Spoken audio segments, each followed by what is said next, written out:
The content provided in this podcast is for informational and educational purposes only and is not intended as medical advice, diagnosis, or treatment. Always seek the advice of your physician or other qualified healthcare provider with any questions you may have regarding a medical condition. Is it my story, your story, his story, her story, Jane's story, Joe's story? Is it just an allegory? The show's about to start and we still don't have a name for it. Bop, bop, bop, bop, bop, bop, bop. It's a long story.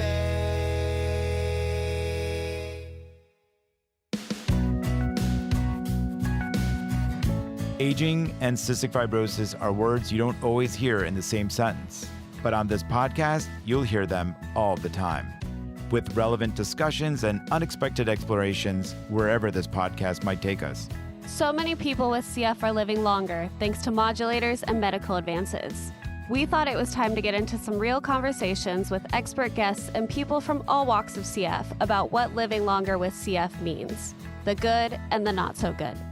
I'm Dr. Amit Euler. And I'm Lauren Harvey. I'm a medicine and pediatric trained pulmonologist and director of an adult CF center at a Harvard-affiliated hospital right here in Boston. And I've had CF all my life and was recently diagnosed with CF-related diabetes. I am committed to creating a supportive space for those with CF and their loved ones. I will bring the medical expertise and provider perspective. I bring the real-life CF experience. And together we bring you It's a Lung Story, a monthly podcast about aging with cystic fibrosis, where we take a little time to tell a lung story. It's a long story. It's a lung story. There you go. I mean, And it's not bad. all of our guests will do it better. You I'm, are doing I'm it predicting great. now. You're doing great. I think we all know the guests that did not do it better for sure, and I'm not going to name names, but you Don't all name can names. go to our Instagram But they know who they page, are. and you know who it is. All right. So listen, good morning. And depending on what time of day you listen to this, good afternoon, good evening, and good night. This episode is dropping at the end of February, but today we are pulling ourselves from record snow and cold weather that impacted over 200 million people, or 2/3 of the population. And in the Northeast, we are facing a nor'easter just a week later. And to talk more about this familiar weather called winter, as I recall from my childhood in Buffalo, I am joined by Lauren Harvey. Now, some of you may remember the last episode, I had to explain why my co-host Lauren wasn't here. And at that time, I said she was out sick, but also possibly ice climbing, defending our household perimeter from an organized squirrel uprising. And please see her Instagram reel for proof of that. And secretly launching a podcast called The Year Before Your Wedding. I'm happy to report that none of that was confirmed. And more importantly, Lauren is back today. She survived. She recovered. The squirrels were unsuccessful, and the podcast world is safe from that spinoff. Lauren, how are you doing up And in Portland? I will also say I am no longer in the squirrel-infested house. We did move. So unfortunately, no more nature stories besides just seeing people walking their dogs. But, Portland's been good. We haven't gotten any snow, but we've had freezing rain. So that's the closest we'll get to snow probably this year. I'd like to add, though, ironically, you moved to Beaverton. I did. And I have yet to see a beaver. Also, I was just thinking about Lassie, and that squirrel might find you. You were thinking about it's gonna Lassie? travel far and wide to come back to your new roof. I moved 15 miles away. If it makes it here, I will just make it a new family member because that's All right. really impressive. But please look at Instagram Reel for a picture of that squirrel. And we're also joined today by the person who keeps this entire podcast upright and on schedule, even when the weather insists otherwise, and makes sure this recording and her colonoscopy will happen, even if the snow keeps coming sideways, our indomitable producer, Andrea. That's right. That's right. You got to make it to your appointments. I mean, the mayor people. and the governor asked people to stay off the streets, yet you made it to your colonoscopy. And I feel like we have to mention it here, and I'm sorry to share this information with everyone, but you're a true role model for doing that. To everybody with They CF said essential workers could go, and I have to say, I think Michelle Wu would be okay with me going for my colonoscopy. I think so. I mean, You're an I think that essential was- patient. Yeah. Yeah. And so anyway, but I think that that is a message for everyone far and wide. Get your tests So and your screenings. absolutely, that's our message here today. And so as a reminder, the It's a Lung Story podcast, its core mission, it's about everything there is to know about aging with CF and about a community that is hungry for information and knowledge to better understand and prevent complications associated with growing older, who want to prepare for a long life focused on quality and to perhaps slow down the aging process. And it was 2006 when the number of adults exceeded those of children with CF in the US. And now, because of the extraordinary scientific progress, relentless advocacy by the CF community, most people with CF are adults. And now they get to experience the joys of needing reading glasses, taking care of parents who cared for them, saving and actually getting to spending that money in retirement. However, that success story brings with it a new chapter and with it new questions, new challenges, new responsibilities by the broader CF community to be ready for the future. And as people with CF age, the story becomes more complex, but it's not necessarily bad. But it's about trying to make sure that we prevent and recognize that there are higher rates of cardiovascular disease, complications of CF related diabetes, and infections with drug resistant bacteria. We're also talking more openly about sexual and reproductive health, about fertility, pregnancy, menopause, andropause, and how all of these intersect with mental health, quality of life, and longevity. And to understand this story, we need anecdotes, we need data. And we were at a meeting the other day with a couple of our guests, and we heard about the CF Foundation Patient Registry. And along with other patient registries around the world, it functions like a living manuscript. It tells us where we've been, shows us where we're now, and if we learn to read it carefully, helps us anticipate what's coming next. And this captures the plot twists we need to expect, the victories worth celebrating, and the gaps that we still need to be written. So, but every good story needs good writers and authors and how to carry it forward. So, right now, we are facing a real and urgent challenge, a growing mismatch between the number of adults living with CF and the number of healthcare providers, CF specialists, primary care clinicians, subspecialists who aren't prepared to care for them. So, addressing this gap isn't optional and it's essential for the next chapter. And it's essentially why this podcast exists. So, we're really excited to welcome Carolyn Nash, and she's going to help introduce all of you to a program we co founded together with Steve Friedman, Rick Moss, Jim Yankaskis, Christine Nash, and Siri Vaith. This CF Research Institute or CFRI sponsored program is designed to augment efforts by the CF Foundation, the European CF Society, and others to build knowledge, confidence, and capacity across the healthcare system in the care of adults with CF who are growing older. In close partnership with the CF community, this program is truly inspired by an extraordinary educator, mentor, and advocate, someone who I liken to a superhero whenever I talk about him, Patrick Nash, a friend, a mentor of mine who wanted to make sure that the future of medicine was ready to take care of people with CF living longer. But he unfortunately lost his very short battle with pancreatic cancer. And now we are making his dreams a reality. So, with that, Carolyn Nash, she recently retired Senior Vice President and COO at Red Hat and co founder and director of the Elizabeth and Patrick Nash Foundation, an organization dedicated to extending and enriching the lives of people with CF. Carolyn is the wife of the late Patrick Nash and the proud mother of adult twins, Sydney and Sam. And she's also the sister in law to Christine Nash and her late sister in law, Elizabeth Nash. Carolyn, welcome to our podcast. Thank you so much, Amit. It is such an honor to be here. So thank you to you, Lauren, Andrea. Really, it's great to be here. We've been waiting for this day for a long time. We didn't wait to invite you to this podcast. And so I'm so glad that day is now here. Yeah. And I feel like the first thing, perhaps to help our listeners get to know Patrick and to get to know the Patrick Nash Fellow Training Program, can you tell us a little bit about the inspiration and about Patrick? Yeah, my favorite topic. Thanks. So Pat was my husband for almost 30 years and the father of our two children. And he lived his life with cystic fibrosis. So He passed away 3 years ago from pancreatic cancer. And in addition, Pat's sister Elizabeth, died of CF at the age of 32. So their sister Christine, as you mentioned, Amit, is definitely an important part of this story because she's very involved with us on our mission to go forward, as is their parents, Anne and Jim. So I guess growing up, I think the key thing here as a precursor to Pat is that, the Nash family, they've never been confused about how serious was. But it also is never going to let it define them. So Pat was never defined by his illness.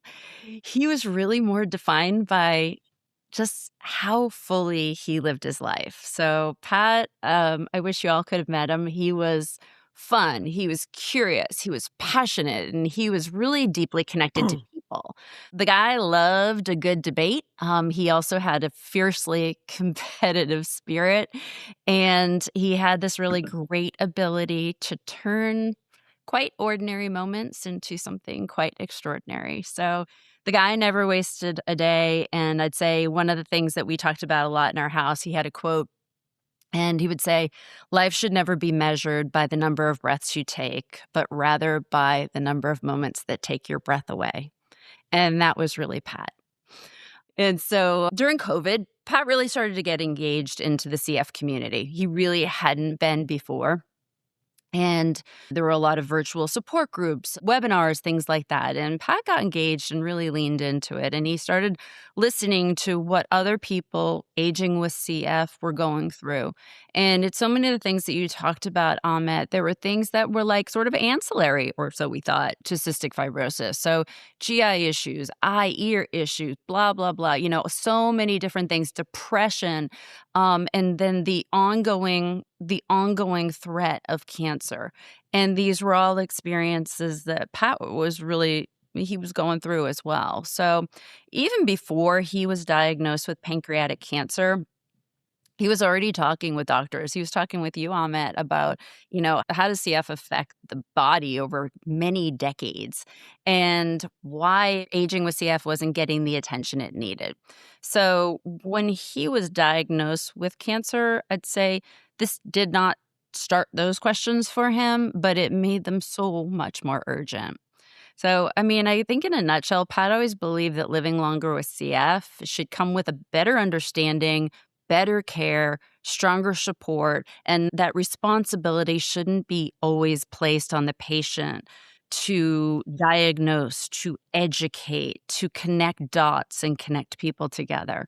I was going to say, first of all, that takes your breath away. It took my breath away hearing him. I know that he said that, but he was the life of any party. I know that. And also when he came to clinic, the clinic sort of revolved around him. He really knew how to draw in an audience, and especially when fellows were there. If there was a fellow in the room or a resident, he really started to shine and just, and Pat was a coach. He was always a mentor. And I think you told me when he was at Intel, like always a mentor and coach to those he worked with. And I think that's why he wanted that next chapter was going to be about that if it wasn't for pancreatic cancer. Yes. So true. So true. Yeah, he definitely lit up the room. That's for sure. And I'd love to jump in and ask, do either of you have like a favorite story about him that you'd like to share real quick before we get into the program? Go ahead, Amit. It was about going to the Final Four that I wish I went to in Michigan, and Chris Webber called that timeout. Jessa, Patrick, and Carolyn were there. You guys met that rapper. MC Hammer. MC Hammer. And like how crazy like that event, which was extraordinary enough, became even more extraordinary because you're sitting there like hanging out with MC Hammer. And by the way, Pat has also met Muhammad Ali.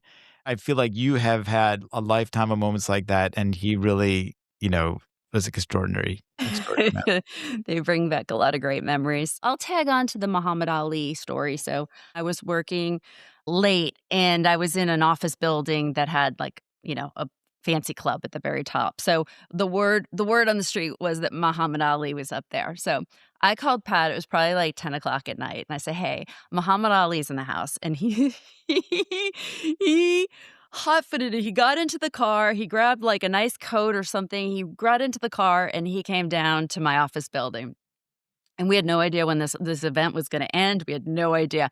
Anyways, he stood outside of that elevator bank until after midnight, in which the doors opened, and there's Muhammad Ali, and at the same exact time, the two of them go like this and Oh put my up their God. fists, like, in, like, fighter stance.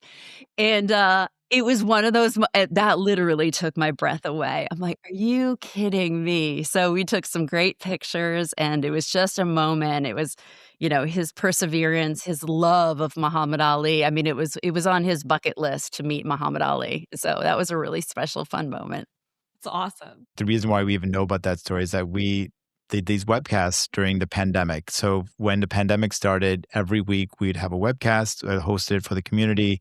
And like memorably behind Patrick was a cardboard cutout of Muhammad Ali and Harriet Tubman. Yes. And so it was, Interesting. because he was a righteous man. And so it was just, and these incredible people from history, he wanted to bring them onto the scene, and they were there every week with us. And so we had to ask, why Muhammad Ali? I mean, I'm not sure you met Harriet, but Yeah. Muhammad Ali, I actually purchased for him, and I put it out the first day of his, chemo. thanks for asking that, Lauren. Of course. So, I mean, I think that also one of the other things I wanted to bring up is that Patrick was not only teaching the basketball players, teaching the people who he worked with, but also teaching other doctors. And I think one of the things that, and Carolyn, you can, I think, speak to this, is that it was very frustrating at times to have to educate the doctors you're seeing who are specialists in this other thing, but really knew nothing about CF and were always surprised or didn't, or maybe they were intimidated by the fact that Patrick had CF. And that is one of the missions of this program and this podcast and the Fellows Training Program, is to hopefully narrow that gap. And like we said, the number of providers to the number of people with CF, the ratio is going against us. But Carolyn, I don't know if you want to, and Lauren, I know you probably want to comment on that too. I will say from my perspective, having spent more than 30 years with Pat, is that, yeah, it was always exhausting, and it felt like they would always hit when you feel the worst, right? When you feel the worst is when you have to do the most work. And so going to specialists who really don't understand, and again, I'm just anecdotally speaking from what I saw, just very tiring trying to explain and try to figure out how relevant is CF with this. I mean, I think of even our cancer journey in dealing with it. Well, as we're thinking about pancreatic cancer, how relevant is CF in the treatment and the care of it? We didn't know. We really didn't know. The doctors didn't know. So we were trying to look at different angles, but it was a matter of getting as educated as we could and trying to educate the doctors on our point of view. But I always felt like it always hit when he just felt the crappiest. Well, I can say that I definitely felt that, but I also, I guess, like Pat, sort of enjoyed. I mean, I grew up in 2 teaching hospitals, so, people would say, "Do you mind if we bring in a group?" And I'd be like, "Bring them in, like, let them try to do an IV or talk about whatever you guys wanna talk about." And, sometimes there'd be, like, whoever the attending or the lead doctor with these group of sort of sheepish med students were there to learn, and I'd see sometimes some behavior where I just didn't like it, or maybe he wasn't calling on the women or teaching them, and so he'd be like wrapping up. It was usually a situation like that, and I'd be like, "Does anybody else have any questions?"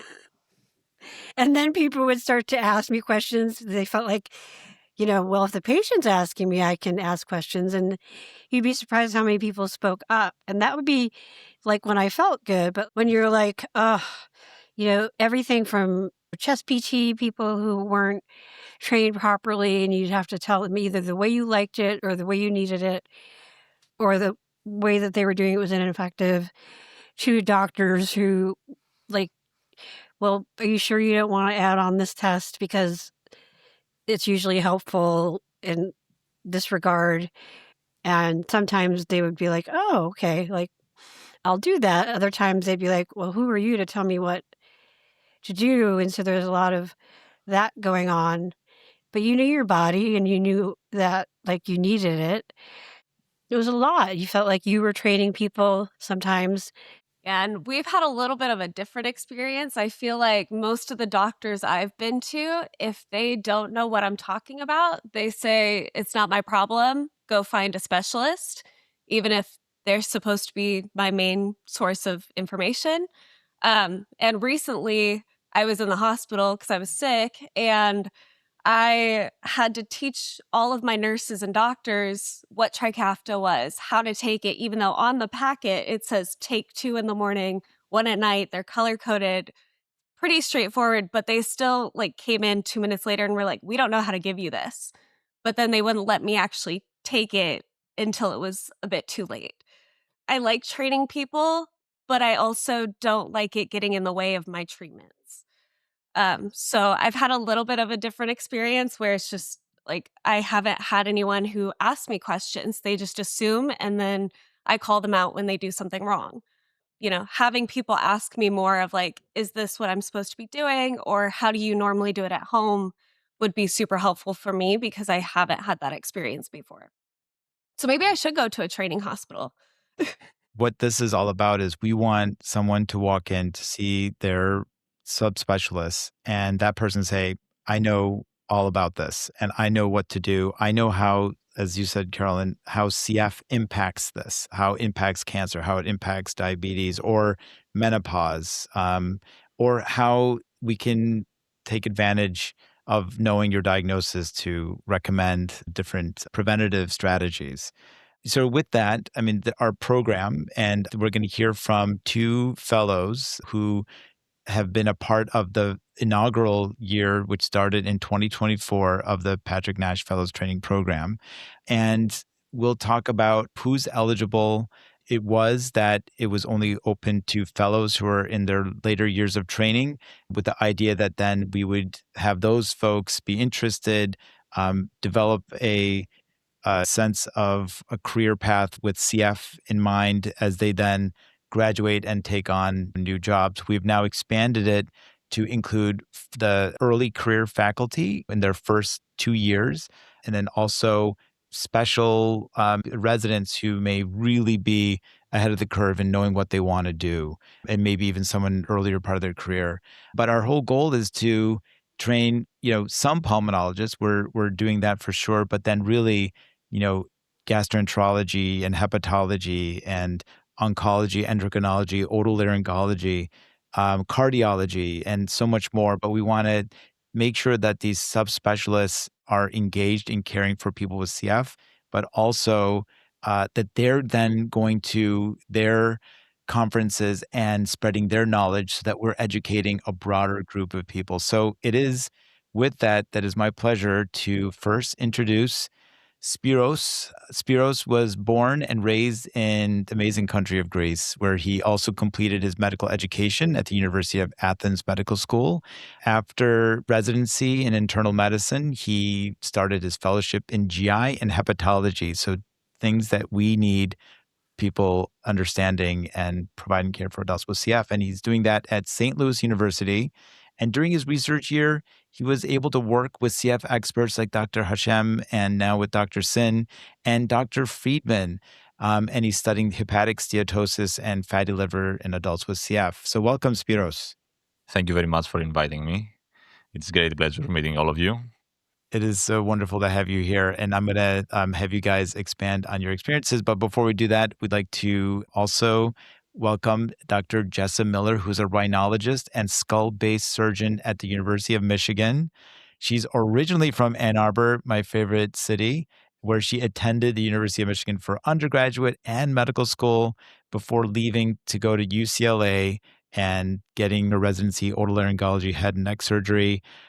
She decided to not stay in that gorgeous weather and went back to Ann Arbor after finishing fellowship, where she is working on inflammatory sinus disease and skull-based tumors.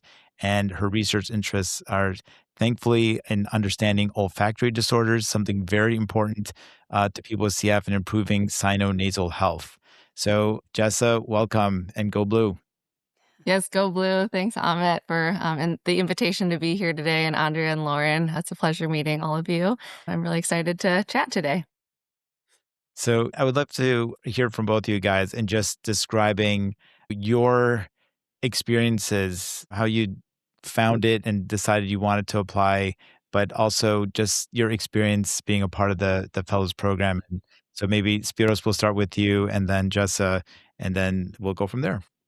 For me, not many people know that, but when I was back in Greece after I finished med school, I did a partial residency in pulmonology. So that's the first time I encountered CF. First time we're hearing this. No idea. Wow. And Held that. You just held that to the close to the vest. yeah, I knew that would be a surprise for you too. So, so then, during residency, I encountered CF a couple of times, maybe in the inpatient setting. But then CF came to the forefront to me during my research year in 2024. That's when I worked with Dr. Hashem and working with Dr. Sin, who is my mentor, came to realize that there is an extreme need of training in this area because people with CF now grow older and they present with a variety of GI and liver issues. So that's when I started my research on fatty liver disease. And at the end of that year, Dr. Hashem told me about the CFRI Patrick Nash program, and I decided that it's going to be an amazing opportunity. I was already working on some research in CF. I had already some experience in the clinical setting, so I thought, that's a great opportunity. And I was blessed to be selected. I traveled to Denver, Colorado. We had an amazing course. During that course, what was really amazing to me was that we didn't only have this series of lectures, but after the end of every lecture, an adult, a patient with CF, would join and share their experience with us. So that really made me realize how important it is not to only train, but to do research on the GI issues and on the liver issues that adults with CF may present with now that they're growing older. And I had the opportunity to meet our amazing steering committee, our amazing mentors. And as you said earlier, we had the opportunity to meet the other fellow trainees. But like the secret sauce really has been every conversation, every topic we spoke about includes someone who is dealing and managing that complication and joining us and giving not only their story, but also the opportunity to speak with that person who's there with us. Right, Carolyn? I mean, that's, yeah. Absolutely. Yeah. I think that was one of the foundational points as we were designing this program. It always has to keep the patient at the center. And that's where the start of every session, having 5 to 7 minutes of like, this is my real world story, whether it be cancer or whether it be reproductive health and IVF, just incredibly powerful. I'd like to ask, before you got involved in the program and you said you were studying GI and liver issues, I mean, there's probably a number of diseases that you could take that knowledge and apply it to, but you said you met a few CF patients. I find that the CF community is special in my own way, but was there something about the CF community that drew you to it, outside of the clinical needs? Yeah, and what I'm going to say is true for every single encounter I had with patients with CF. The people who have CF, first of all, are so appreciative of the fact that you are there and you are trying to take care of them.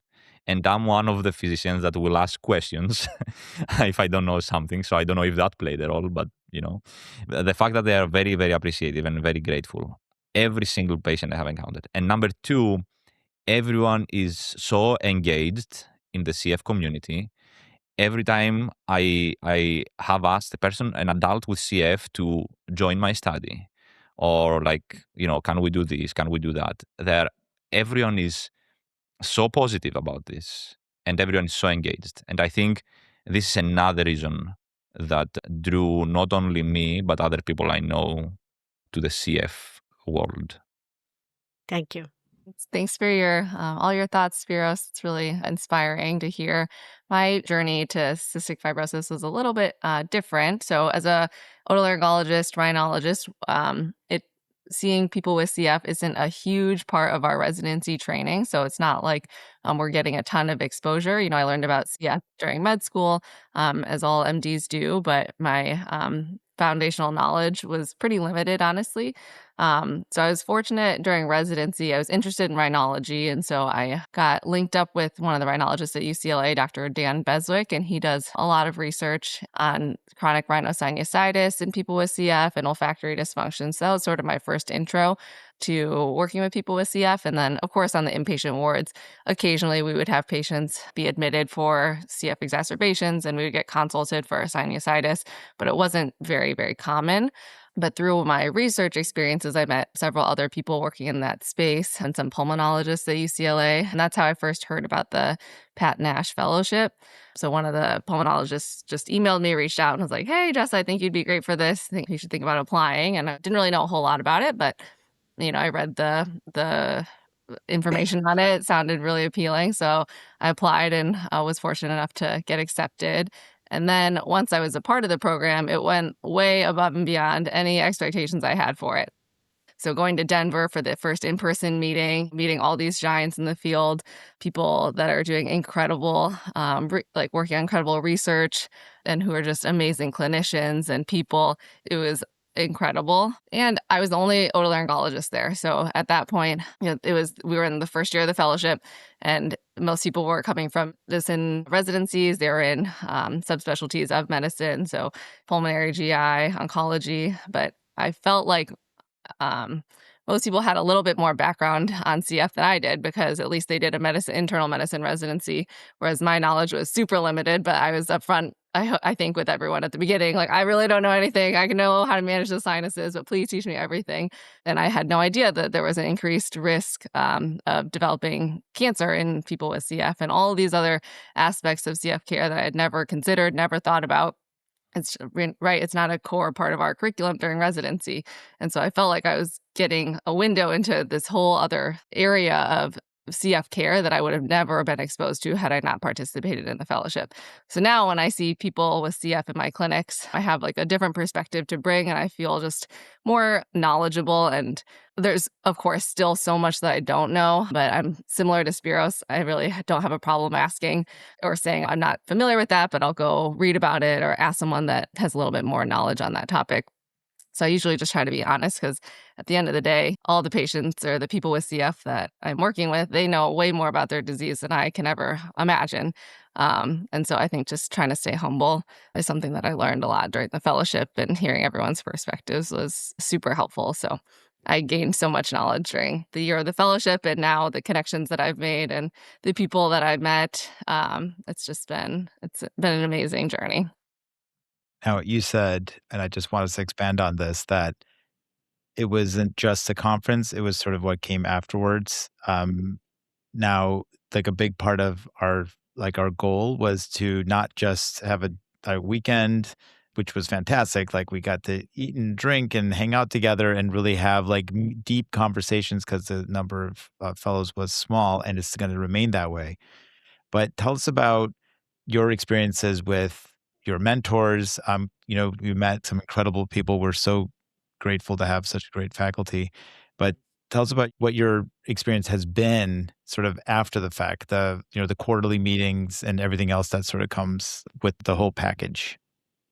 Yeah, so the initial, kickoff meeting in Denver was great to get to know everyone, but then of course it doesn't end there. The work doesn't stop. So then we would have these quarterly meetings on Zoom, because we were coming from all over the country, so it wouldn't be feasible to continue meeting in person every time, but seeing everyone on Zoom every couple of months, hearing updates on all the research that people were working on. And then everyone got paired with at least one mentor. I've been fortunate. I've had a couple mentors. So Dr. Taylor Kauser, she worked with Dr. Beswick. And so I actually knew her before joining the fellowship. And so getting to, meet with her in person and see her was super helpful. And then She's the greatest. she's incredible. And then Dr. Friedman also was a mentor for me, and Dr. Whitney Brown. So there's just so many people that have been really helpful along the way. I finished my fellowship over the summer and then transitioned to the University of Michigan. And so in the whole transition, the research projects I'm starting to finally get up and running at this point. So we're working on establishing some ongoing projects, and Amit has been super helpful and gracious. And we're planning to collaborate on some projects going forward with a rhinologist at his hospital as well. So lots to come, but it's been, it's been an incredible experience. May I ask, or is it secret what the project is or what your We have a focus meeting is? tomorrow, so we are going to brainstorm. It's going to be most likely, as I'm a rhinologist, and the doctor that we're going to talk to also is a rhinologist. So something related to sinusitis, olfactory dysfunction, the spaces that I've worked in and have an interest in. But yeah, we haven't hashed out the project entirely yet because we're meeting for the first time tomorrow. But yeah, with Dr. Stella Lee, who we're just grateful for, incredible otolaryngologist.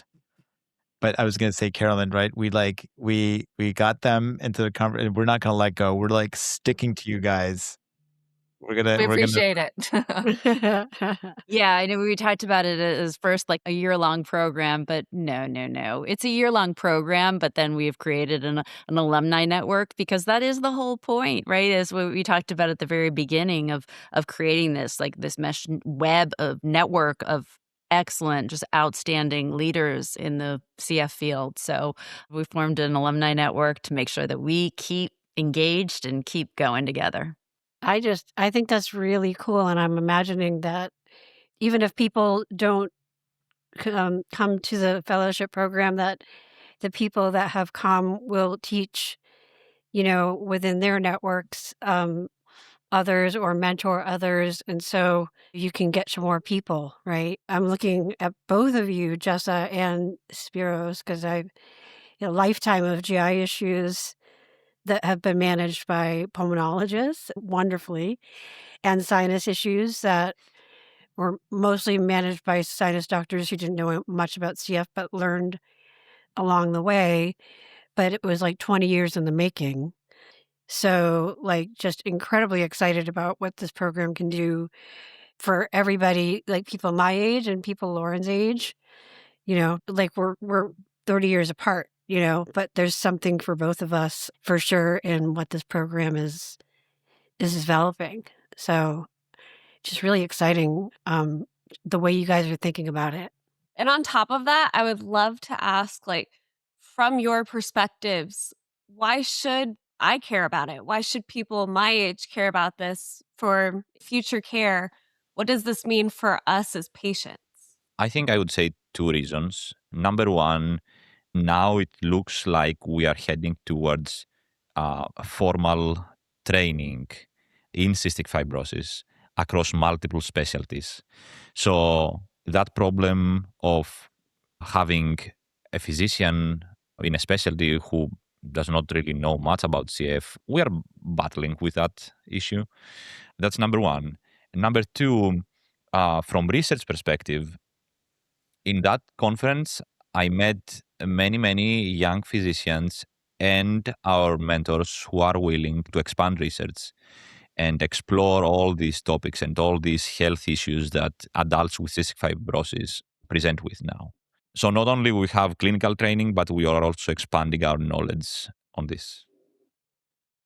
Yeah, and hopefully the fellowship, if we continue training all these physicians, will take a little bit of the burden off of people with CF for being, obviously still going to need to play an active role in their care, but hopefully we will be more knowledgeable and you won't have to teach us so much and we'll come to the clinic appointment a little bit more prepared. Carolyn, when we first started thinking about this program, there was all the different versions we were thinking about. We're going to bring fellows to Boston. We're going to do something else. But then this program sort of evolved because we really thought about what's going to be necessary to do this. And I'd love to just tack on to that point. I love that because I really appreciate how you positioned this program. But one of the things we did was actually go and talk to those different programs that exist. What worked well? What didn't work well? What can we learn? Carolyn Nash, Christine Nash, and Srivaith working together is an incredible thing to witness and be a part of, because this program like took off like a rocket ship, because once we decided what we're going to do, they made sure everything happened the way that we envisioned it. Mm. What other things make this program unique that Lauren was sort of trying to get at in your experiences? Regarding the program itself, yes, it was an amazing weekend. We had lots of very informative lectures and the patients who shared experiences with us. And then after that, we were linked to a mentor. And my mentor is Dr. Friedman. He's a gastroenterologist. So that made sense to me. And we had the quarterly meetings. I already had some research going on. So during the meetings, I had the opportunity to present my progress and get some very useful feedback. I also work with Dr. Friedman one to one. So these are all the unique experiences that this program gave me, other than just the lectures. And because I know Andrea may want to ask me, my research is on fatty liver disease. The database study actually looked at how frequently these people are developing advanced liver disease like cirrhosis and complications from that. And in my prospective study, because we don't know many things about fatty liver, and actually you had a podcast a few months ago regarding fatty liver, right? Or regarding liver issues. And immediately after that, I insisted on getting tested for it. Got you. So in my prospective study, we're just trying to understand why this may be happening in adults with CF. So I have a question for anybody. So for our listeners who are listening right now, I'm sure this sounds fantastic. It's needed, it's wanted, it's forward thinking, it's right on the money. When would people start to see the benefits of this? What's the timeline of when some of these doctors are going to start filtering out into the community, or you guys are going to start actually coming out, having been through the program, and not that you're all going to be immediately like, hey, like I'm a GI doctor who specializes in CF, but like what can our listeners expect in terms of down the road? Just to sort of put like a timeline on when we can see the benefits of this program. Initially, it'll take a little bit more time, just because in our cohort, there's, 14 or so of us. And then once we start, so I'm in practice now at the University of Michigan, but some people are still in their fellowship. It just depends how long your fellowship is. But, that first cohort will become practicing physicians, and they'll interact with patients, or but the impact won't be quite as big yet. But then once the next round of fellows graduates and comes through, eventually we'll hopefully have people in all corners of the country who are especially trained to work with people with CF. And then at my own institution, I had a partner call me from the OR the other day, and he was operating on a person with CF and was just asking me for my advice. So I think it's sort of it'll just happen naturally once you kind of establish your reputation, and people kind of know that maybe you're the go-to person for these questions. It's not like I'm going to be seeing all the people with CF, but hopefully I can impart some of the wisdom that I learned from the fellowship on the other people in my division and my department. Well, you never know if word gets out. You could be. And I'm not saying that like a little bit of time is bad. I mean, I remember, in the 80s when they discovered, the late 80s, they discovered the gene for CF, and it was like, oh, this is amazing, but we all knew it was going to be some time before there was a benefit, but it was still amazing news. And then it ended up being a little longer than everybody thought. But I do think it's important for people to understand how important it is to have forward thinking programs while there's this ground shift in the care model, or, people getting older and needing specialists. Cause I mean, I probably have 20 specialists at the moment because I've had a transplant and I'm 55 with CF, born in 1970. So all of the specialists have some CF experience, and that's why I've chosen them. But that's just sort of happenstance, like I also asked around a lot. But to be able to, go to somebody who already knows everything, not everything, nobody knows everything, um, pretty amazing. Jessa is having an impact now because she's just graduated and she's already doing that work. But our program, we had people from UNC, Patrick's alma mater, University of Illinois, St. Louis, Indiana, Michigan, and Ohio State, but we're not holding anything against them, but Colorado, David Geffen, School of Medicine, UCLA, that's where Jessa was, Northwestern, Harvard, Miami, Nova in Southern Florida, University of Minnesota, Emory, that's just the first group, and then the second group also all over the country. Our plan is to really try to, spread out across the country. Right. I think we have 19 different institutions across the country and Canada represented today between our fellows, our alumni, and our faculty mentors.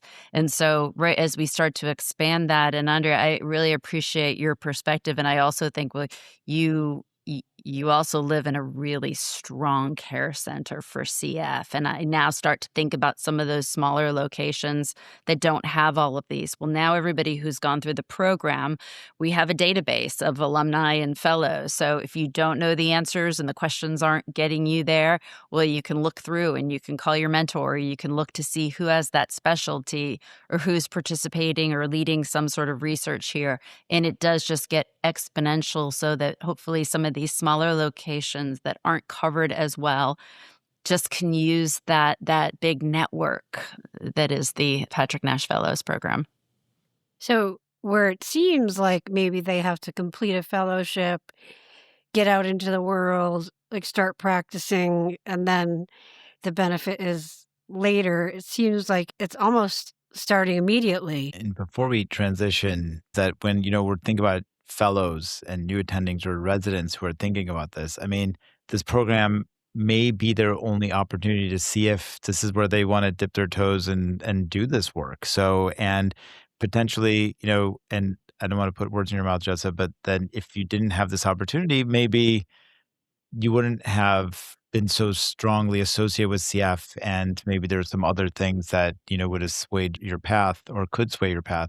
But now I think being part of this program, engaging in research, someone calling you for, support, like hopefully we're helping not just educate, but like cement some of that career path for these trainees and new attendings. Yeah, absolutely. I agree with that. I think from a fellow perspective, I don't think there were many difficulties for us. I think the steering committee did all of the heavy lifting, all of the work. So we kind of, we showed up to this conference that was extremely well executed and planned, winter storm that was completely out of anyone's control. And it was still, it was a great experience. What would your elevator pitch be to somebody else to get them interested in the program? I think that goes back to the first question you asked me, at least for me, the CF community, and especially people with CF, the experience that you will have with these people in every clinical encounter, it's so amazing. They are grateful, they appreciate you. And every time I feel so well, I feel that my work is deeply meaningful to the CF community.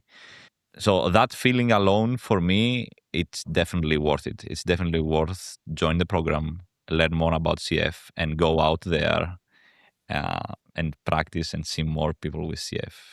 That's great. Yeah, I would say if you have any interest in CF or caring for people with CF, we sort of owe it to them to be as prepared and knowledgeable as we can be on the topic. And so there's only good things that can come of this fellowship. So I would 10 out of 10 recommend. And let the Patrick Nash program take care of you. We're gonna educate you, but we're gonna also feed you. We're gonna, help you. Like we're gonna enjoy each other's company. And as some of the feedback is that we're gonna not some of the feedback. This was part of our goal, but expanding on it, really the discussion. Like it's not going to be just people talking at you. It's really having a conversation, being able to have a conversation with someone with CF where you may not have that experience or that opportunity. I mean, I'm like so bummed it's November that we have to wait until the next conference. I enjoyed so much. And so love to share that with as many people as possible. Well, I want to go. I I was going to ask, is there a way for patients to like sign up to be the guest patient that you guys talk to? Just asking for a friend. Yeah. Well, tell your friend. Yeah, we will pair someone to that topic and we'll reach out to you. I mean, I'm available. Just throwing that out there. Oh, I mean, my friend's available. Right. Gotcha. We could talk about this for a very long time, but we're going to move on. Andrea, do you want to introduce us to the next phase, next section? Yes. You'll find out why, but it's called What Does This Have to Do with Anything? Where we're going to just play a little bit of a fun game. Sometimes what we talk about on the podcast is a little bit heavy, although today, not so much, but we like to end with something a little bit light. And it's a rapid fire question game. And we're going to ask each of you 3 questions in turn. Just give the answer as fast as you can. There's points assigned. And then at the end, we're going to ask the 3 of you the same question for question number 10. That's how we're doing it today. So I'm going to start. Nostalgically, Spiros, is Pluto still a planet to you? Yes or no? No. Carolyn, Stranger Things or The Goonies? Stranger Things. Jessa, favorite candy, Twix or Reese's peanut butter cup? Definitely That Twix. was so fast. It's my favorite. By the way, That was the best no one you one could else have was going to picked. answer that question, so you buzzed in right away. Oh my Okay. Okay. Back to Spiros. Bugs Bunny or Mickey Mouse? Mickey Mouse. Carolyn, does ketchup belong on a hot dog? Yes or no? No. Heck no. Mm-mm. Okay. Jessa, true or false? Andrea can do a perfect British accent. True. Andrea? That's false. I was I hoping you always- would say it in usually- the British accent. Usually drift into Australian at some point. Okay, Spiros, what shoe goes on first? Sorry, repeat that again? What shoe goes on first? Oh, the right one. Why? Because I'm right-handed. Okay, Carolyn, let's see, Dumbledore or Gandalf? Gandalf. Okay. And the last one, Jessa, Ross and Rachel or Jim and Pam? Oh, Jim and Pam. Jim and Pam. And now we're going to go to our 10th question, Amit, which you're Yep. going to ask of everybody. Inspiration. My boy and I were getting in a car to drive back to Boston, and we just listened to great music along the way. So the question is, what is your favorite road trip song or album? Spiros, you first. What are you listening to in that car ride? Well, I'm listening to Greek music. Yeah. So I don't think you will I know love the it. names. Yeah, there's like some great pop and traditional music in Greece. Bruce Springsteen, Born to Run. But I'll take the song Thunder Road. Jessa? Moulin Rouge soundtrack. Nice. Good choice. Very nice. That's some good stuff. Your points will be tabulated and emailed to you at the end of the season, at which point you may win another email. We're just going to move on to my favorite part of the show, where I ask you each to sing the end line from our jingle, It's a Long Story. You may remember that Lauren sang it at the beginning of the show. Okay, so I'm a terrible singer, so this is your chance to lower the volume. Okay. And I can go first so that we can take it out of the way, okay? Mm-hmm. It's a long story. Beautiful. Better than your mentor, Dr. Friedman. Yeah. Okay, I'm going to go just because this is wildly uncomfortable and I'm going to get it over with. It's a long story. That was perfect. excellent. Uh-huh. Excellent. Great. Oh, Yeah. I should have gone first. Now I have to follow you. It's a long story.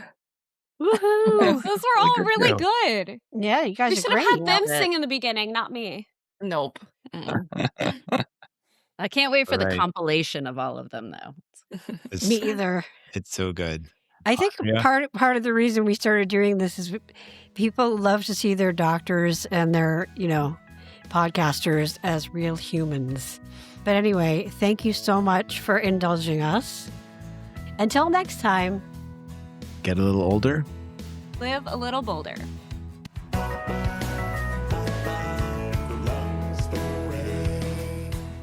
We are working hard to provide meaningful information to a deserving CF community, information you won't find anywhere else. If you'd like to help us grow, we'd greatly appreciate it if you would follow us on Apple Podcasts, Spotify, or wherever you get your podcasts, so you never miss an episode. Want to go all in? Leave us a rating and a review. It helps people find us and makes a big difference. If you found this episode helpful, please share it with a friend, family member, caregiver, or provider who might also want to hear it. This helps you, it helps them, and it helps us spread the word to those who need to hear it most. It's a Lung Story is produced by me, Andrea Gavin Becker, and is hosted by Dr. Amit Euler and Lauren Harvey. Additional editing and production support is provided by the team at Resonate Recordings. Until next time, Get a little older. Live a little bolder. It's a long story.